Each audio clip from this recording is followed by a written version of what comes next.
Bonjour à tous, nous continuons notre étude sur la Pentecôte. On a pris le chapitre 2 du livre des Actes et nous étudions une dizaine de mots qui sont répartis sur les 4 premiers versets de ce chapitre des Actes des Apôtres. Donc nous avons défini et vu ce que signifiait le mot Pentecôte, nous avons vu le mot ensemble et nous avons vu le mot ciel. Maintenant, nous allons aborder un autre mot qui est un bruit. Rappelez-vous, dans notre texte, le jour de la Pentecôte, ils étaient tous ensemble dans un même lieu et tout à coup, il vint du ciel un bruit. On se repositionne à cet endroit-là pour continuer cette deuxième partie. Un bruit en grec, c'est échos. Comme un écho sur la montagne, hein. On pourrait penser à ça, ça vient de là. Mais ce n'est pas simplement le bruit au niveau sonore. Commencez à en prendre l'habitude, à chaque fois qu'on descend dans la signification d'un mot en grec ou en hébreu, on y trouve des sens qui nous permettent de mieux comprendre le sens du verset, duquel il est issu. Donc, un bruit veut dire aussi une renommée, un retentissement, un éclat. Et il y a un sens très particulier qui veut dire que l'on emploie ce mot-là pour le bruit des vagues, le bruit des flots, comme il est écrit en Luc 21-25. C'est Jésus qui nous parle à ce moment-là. Il y aura des signes dans le soleil, dans la lune et dans les étoiles. Et sur la terre, il y aura de l'angoisse chez les nations qui ne sauront que faire au bruit de la mer et des flots. Il est étonnant de voir comment ce verset est d'actualité de nos jours.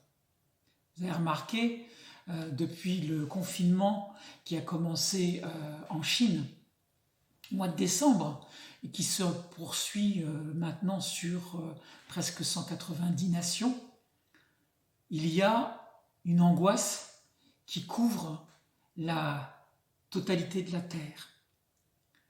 Et c'est bien sûr à cause de cette pandémie qui nous a remis un peu, beaucoup de choses à l'esprit. Quelles étaient nos priorités, quelles étaient les choses importantes, quelles étaient les choses futiles, quelle est la place de Dieu dans tout cela. Voilà, et à chacun d'y répondre et de voir ce qu'il convient et d'aller chercher dans l'écriture aussi les réponses qui sont clairement explicitées. L'angoisse qui est sur la terre à cause de la pandémie, mais aussi cet ensemble de nations qui essaient d'adopter des remèdes, des façons de faire, et puis d'autres qui sont complètement perdus. On a la grande chance, nous, en France, d'être dans un état providentiel, que si on ne travaille pas, on a quand même des protections sociales qui nous permettent d'être à la maison avec un certain revenu. Ce n'est pas le cas dans la plupart des autres nations du monde où l'arrêt de travail porte une conséquence directe sur l'arrêt de l'alimentation. Et dans ces conditions-là, on peut mieux comprendre comment les peuples peuvent être complètement dans l'angoisse du lendemain. Un bruit comme un flot qui vient. Le psaume 93,4 nous parle d'une chose tout à fait similaire.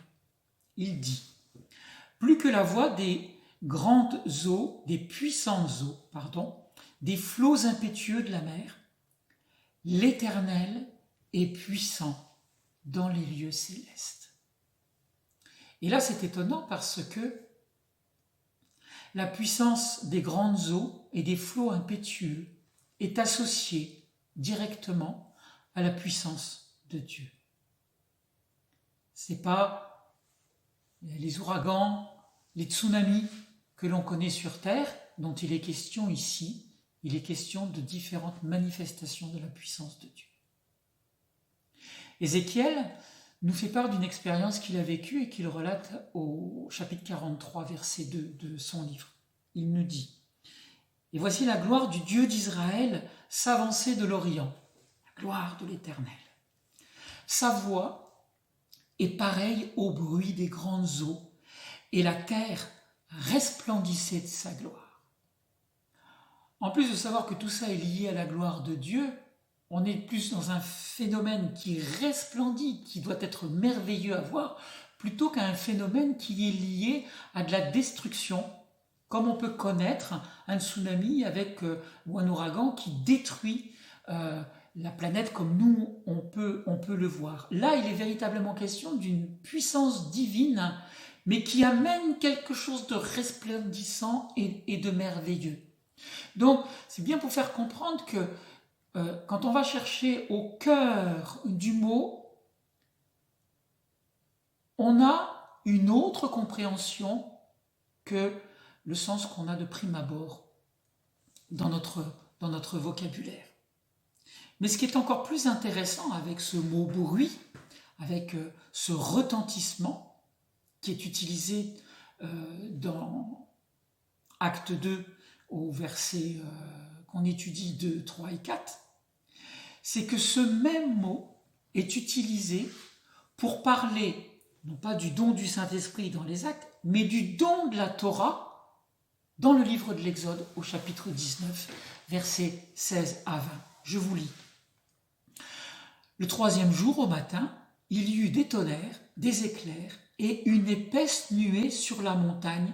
Le son de la trompette retentit, notre mot, fortement.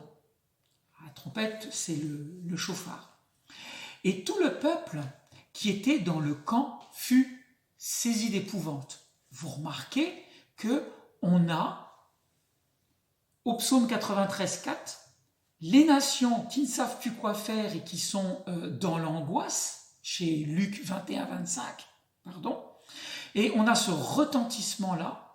On a les éclairs et la nuée, comme Ézéchiel nous en parle au chapitre 43, verset 2.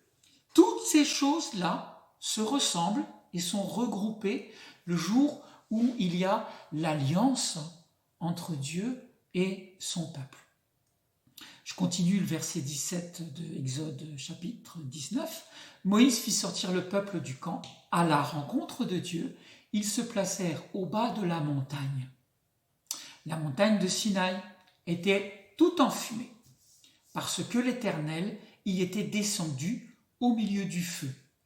Cette fumée s'élevait comme la fumée d'une fournaise, et toute la montagne tremblait avec violence. Le son de la trompette retentissait, pour la seconde fois, de plus en plus fortement. Moïse parlait et Dieu lui répondait à haute voix. Donc ça, ce passage-là, c'est au moment où Dieu fait alliance avec son peuple et au moment où il va donner les tables de la loi gravées de sa main à Moïse, les premières tables de la loi. Mais si vous avez lu chez vous, entre les deux vidéos, ce qui se passe en Actes, chapitre 2, versets 1 à 4, vous avez sans doute déjà remarqué à la lecture de ce passage-là quelques autres mots qui sont identiques ou quasiment identiques. On y trouve le matin, en lisant un petit peu plus loin dans Actes. Rappelez-vous, les gens vont dire à Pierre, ils sont pleins de vin doux. Et Pierre va répondre, mais non, c'est que la fin de la matinée. Là, on est au matin. On est au matin. Dans l'Exode, la situation se passe sur la montagne du Sinaï. Et à la Pentecôte, le don de l'Esprit se fait sur la montagne de Sion. Alors la montagne de Sion, qui est plus une colline, mais il est dit quelque part dans l'Écriture que même si elle a la taille d'une colline, c'est la plus haute des montagnes. On se trouve aussi sur une montagne. Il y a le feu, vous l'avez remarqué, le feu, la fumée de feu, la fournaise, etc. Et il y a la parole. Dès que les apôtres vont recevoir le don du Saint-Esprit, ils vont se mettre à parler dans différentes langues. Et donc on a aussi ce point commun de la parole. Donc on a le matin, on a la montagne, on a le feu, on a l'ardeur de la fournaise, on a la parole, on a déjà 5 points communs dans le récit de l'Exode et le récit des Actes. Vous comprenez mieux peut-être maintenant pourquoi je vous disais que la fête du don du Saint-Esprit de la Pentecôte n'abolit pas la première, mais elle l'accomplit. C'est une autre version. Le quatrième mot que nous allons voir maintenant, c'est le vent. Reprenons notre passage en Actes pour resituer la chose. Tout à coup, il vint du ciel un bruit, comme nous venons de voir, comme celui d'un vent impétueux. Nous allons étudier le mot vent. Le vent, en grec, pnoé, c'est, comme vous l'avez déjà compris, il y a un autre sens que le vent naturel provoqué par les dépressions atmosphériques. Donc il y a le sens de vent, bien sûr, mais il a aussi le sens de la respiration, de l'haleine de vie, du souffle de vie. Et en ça, il a le même sens que le mot hébreu roua. Le roua, qui sera le roi HaKodesh, voilà, le souffle saint. Pnoé se trouve que 2 fois dans tout le Nouveau Testament. Il est en Acte 2.2, passage qu'on étudie, et il est aussi en Acte 17.25. Je vous lis.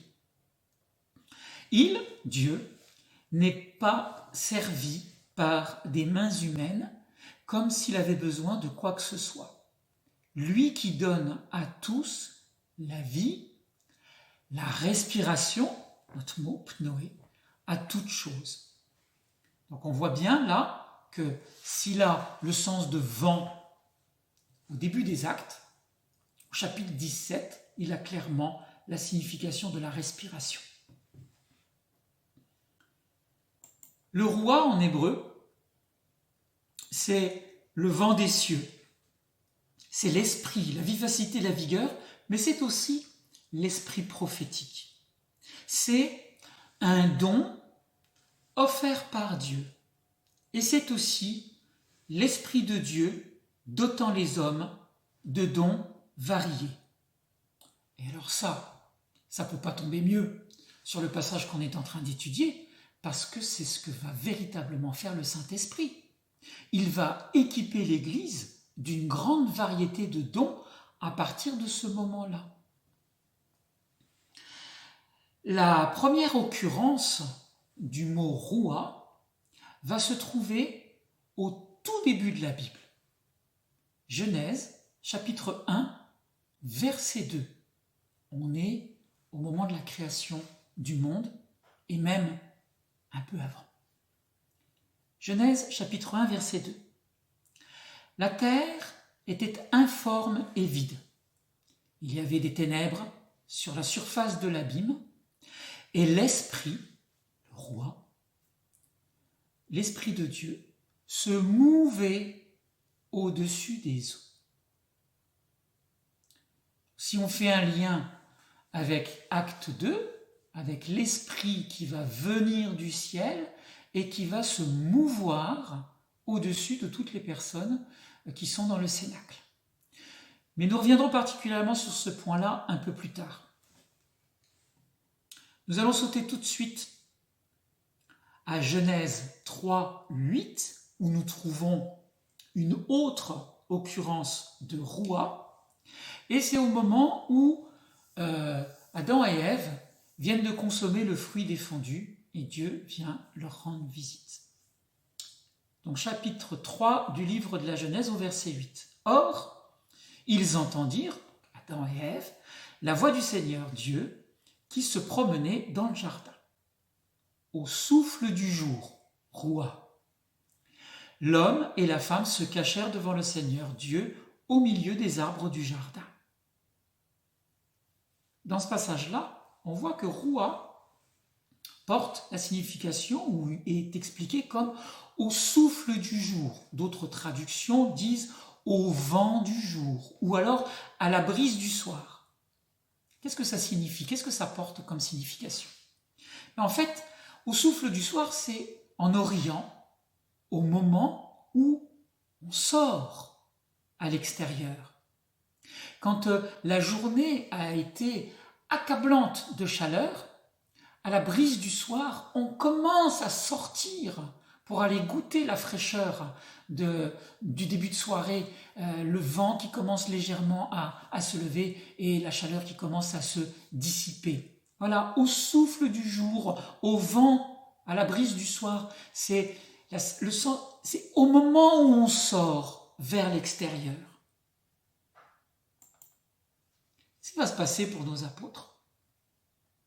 Son cénacle, on sait qu'ils ont une position assez difficile. Toutes les responsabilités religieuses du moment ont crucifié Jésus, ils ne croient absolument pas à la résurrection, etc. Et c'est un peu compliqué pour eux. Et même si on sait qu'ils étaient assidus à la prière, on ne peut pas s'empêcher de penser qu'ils étaient quand même enfermés dans le cénacle et qu'ils étaient aussi sans doute accablés par cette oppression qui était autour d'eux. Et ils sont donc dans l'attente de cette brise, de ce rafraîchissement qui va pouvoir les emmener au dehors. C'est ce que va faire le Saint-Esprit. Dès qu'ils vont recevoir le Saint-Esprit, ils vont être libérés de cet accablement qu'ils subissaient pour sortir vers l'extérieur, pour être les témoins du Christ vivant.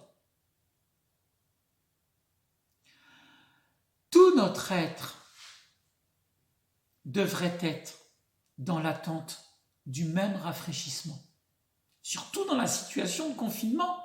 Vous voyez, on a envie de retourner voir nos familles, nos amis, de sortir de chez nous. On a été accablés par cette période de plus de 2 mois, d'être enfermés chez nous par une menace qui était invisible dans ces temps-là. De la même façon que toutes les personnes qui ont traversé une guerre et qui ont vécu des moments enfermés, ils veulent sortir de l'accablement qui les oppressait.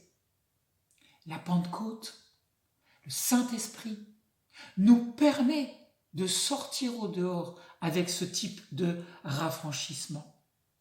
Tout notre être est dans l'attente d'un vent nouveau, d'un vin nouveau, d'une huile sainte nouvelle pour être couvert d'une onction sainte, comme étaient sanctifiés les rois, comme étaient sanctifiés les grands sacrificateurs.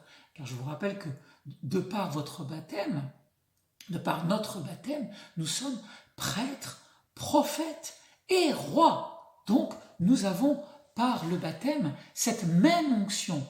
Nous avons reçu sur nous le Saint-Crème, l'huile sainte. C'est un renouvellement à la Pentecôte. La même chose.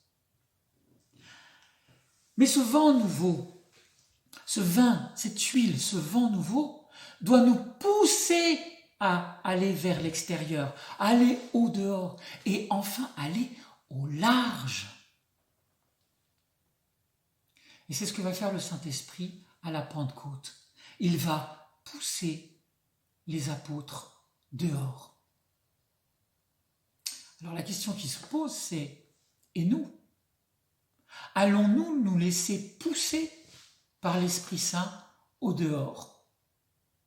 Au dehors de nos foyers, bien sûr, mais aussi au dehors de nos habitudes, au dehors de nos façons souvent étriquées de penser, au dehors de certains raisonnements durs, au dehors de nos manques d'amour, de nos manques de compassion,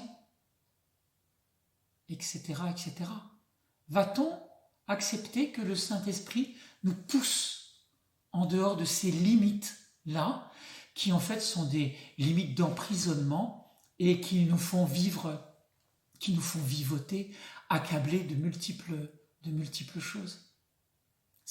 Encore une fois, c'est une décision individuelle.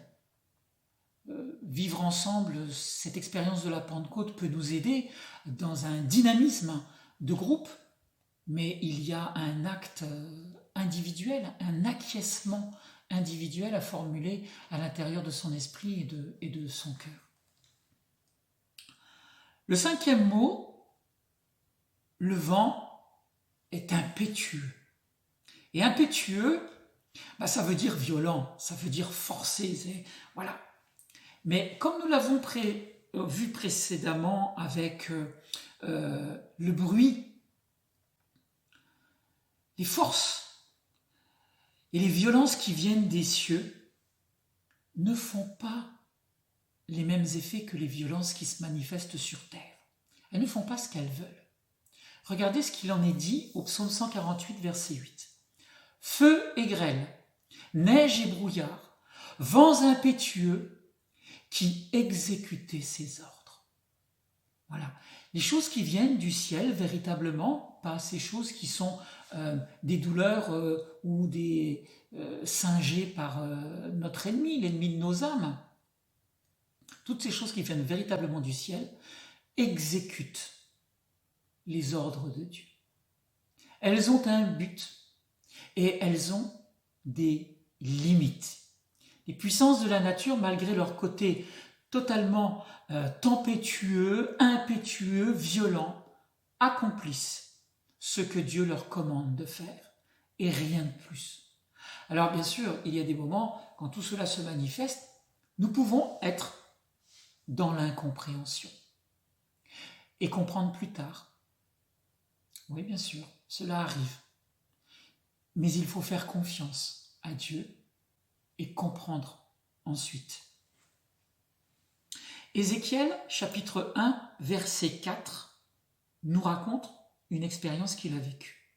Il nous dit « Je regardais, et voici, il vint du septentrion, un vent impétueux, une grosse nuée et une gerbe de feu qui répandait de tous côtés une lumière éclatante au centre de laquelle brillait comme de l'airain poli sortant du milieu du feu. » D'une vision extraordinaire, mais si l'on relit l'acte, chapitre 2, versets 1 à 4, il se passe exactement le même type de choses. On a un vent impétueux, on a du feu qui va se manifester sur chacune des personnes présentes dans le cénacle, et l'œil spirituel va permettre à chacun de voir la réalisation des promesses de Dieu, au centre de laquelle brillait comme de l'airain poli, sortant du milieu du feu. On pourrait aller voir un autre passage en Apocalypse, où Jean nous raconte l'une de ses visions, où on a, pareil, au milieu du feu, comme un fils d'homme qui se manifeste. Et il se manifeste au milieu des flammes, 7 flammes, qui symbolisent les 7 flammes du chandelier, qui symbolisent les 7 esprits de Dieu. Tout ça est incroyablement similaire.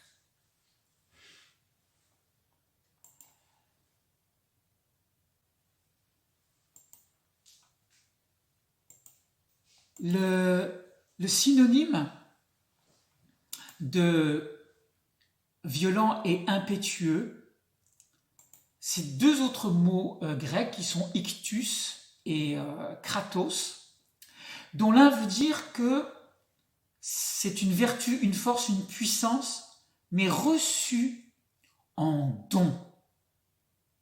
Et c'est ce que Jésus a dit, vous allez recevoir une puissance. Voilà, le don qui est là. Et c'est surtout une force, un pouvoir, une puissance, mais qui vient de Dieu.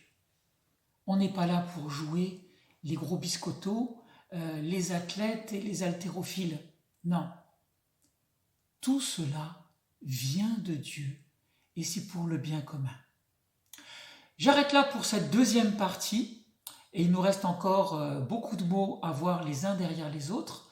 Donc allez à nouveau lire Actes chapitre 2 versets 1 à 4 avec les différents mots que nous venons d'étudier et rendez-vous très prochainement pour une autre petite vidéo qui nous fera avancer sur d'autres mots.